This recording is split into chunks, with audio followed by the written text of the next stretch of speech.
All right, thanks, guys. I'm here with the Flathead Braves, and as you can hear, there is a whole lot of hype surrounding tomorrow's game against the Sentinel Spartans right here. We'll let you know all about it after the break, so stick around. Welcome to another pep rally. I am here in beautiful Kalispell with the Flathead Braves. Now, huge game tomorrow against the Sentinel Spartans. This is truly a play to stay alive for the postseason game. And something worth noting is that players like to get themselves pumped up to In the Air Tonight by Phil Collins before they bust on through that tunnel. Now, I'd be willing to bet that about half of them had no idea who Phil Collins was heading into this season. But what's really fun is they have taken that song and just made it their own. And how appropriate is that song? I mean, you can hear it, you can feel it. It is In the Air Tonight. And you have to wonder what advice Carpenter would pass along to his Grizzly proteges, who actually are in the middle of their own battle for the starting kicker position this season. Hashtag USMNT, hashtag I believe that we will win. Come on, guys, this is the World Cup. It's the only time when it's universally acceptable to use hashtags to express your emotions. Employers do expect that you're going to have a lot of your employees calling in sick on Thursday for the game against Germany. Hashtag I've got a fever, and the only prescription is a U.S. win.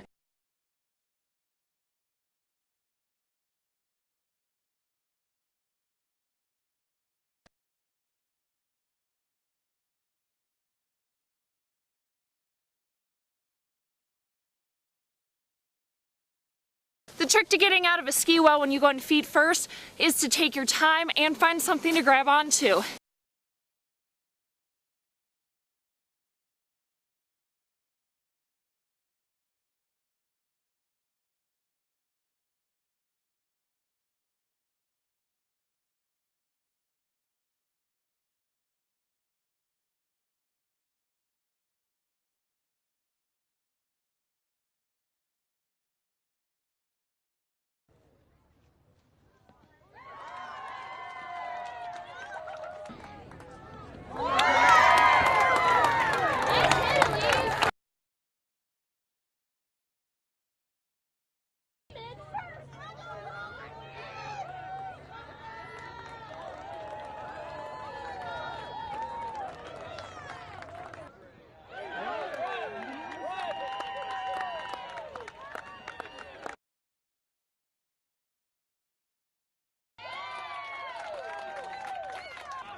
Time now for complete local sports coverage on Montana's news station.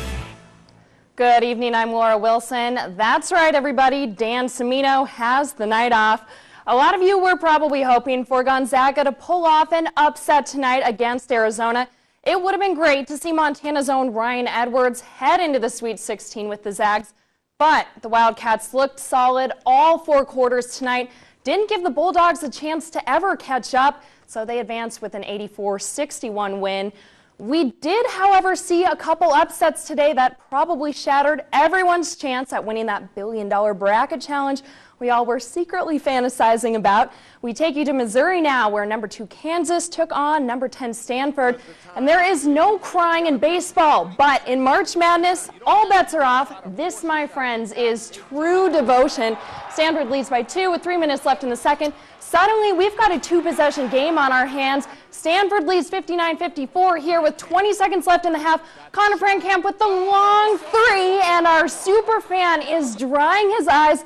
There is hope for the Hawks. Can the freshman do it again when it counts the most, though? No, it's all over, and Stanford with the 60-57 upset. Another thriller today, this one between Kentucky and Wichita State. A lot of possession changes in the second half. James Young drains the 3. Kentucky on top 73-71. 30 seconds left in the game. It's not a pretty shot, but Rob Baker just put Wichita back in this game. We're going to ride this one down to the last second. Fred VanVleet for the win, for the glory. Shots no good. Kentucky wins this one, 78-76. And I promise this is the last sobbing child we'll show you tonight. The UM lacrosse team has earned itself bragging rights across Montana for the next year, thanks to a new tradition they started. They needed a win against Great Falls today to win the first ever Copper Cup lacrosse tournament. So we start you off in the third quarter where Grizz are dominating 18-3. Great Falls finally showing some life here. Marcus Fekema spins around his defender and hucks it in the net for the goal. Argos still have a lot of ground to make up. Trevor Laforte with the quick pass to Josh Smith at the net, puts it in for 1, but UM still leading by 13, and they pick up the momentum back in the fourth. Tucker Pace jukes the defender, fires it in for a 25 victory. Actually, they have one more goal to put in, though, for good measure. Joe Clough tosses this one in, and the Grizz earn a 21-5 win, and of course, the Copper Cup. A lot of families came from all over, and it just brought in a lot of people and just raised the awareness and interest of kids playing lacrosse after high school in Montana. Next year we're going to be in Bozeman for it, so hopefully we'll get more kids from the south central or central Montana area coming out, and so that we can really get exposure across the state. And finally this evening, the Glacier Nationals will have a new home in the 2014-2015 season. But don't worry, they're not actually leaving Whitefish. They're just joining a new hockey league. The North American 3 Hockey League is adding a new Frontier division. It will be made up of the 7 teams from the America West Hockey League. That includes teams from Whitefish, Billings, Bozeman, Great Falls, Helena, and a couple Wyoming teams. And we'll be right back after the break.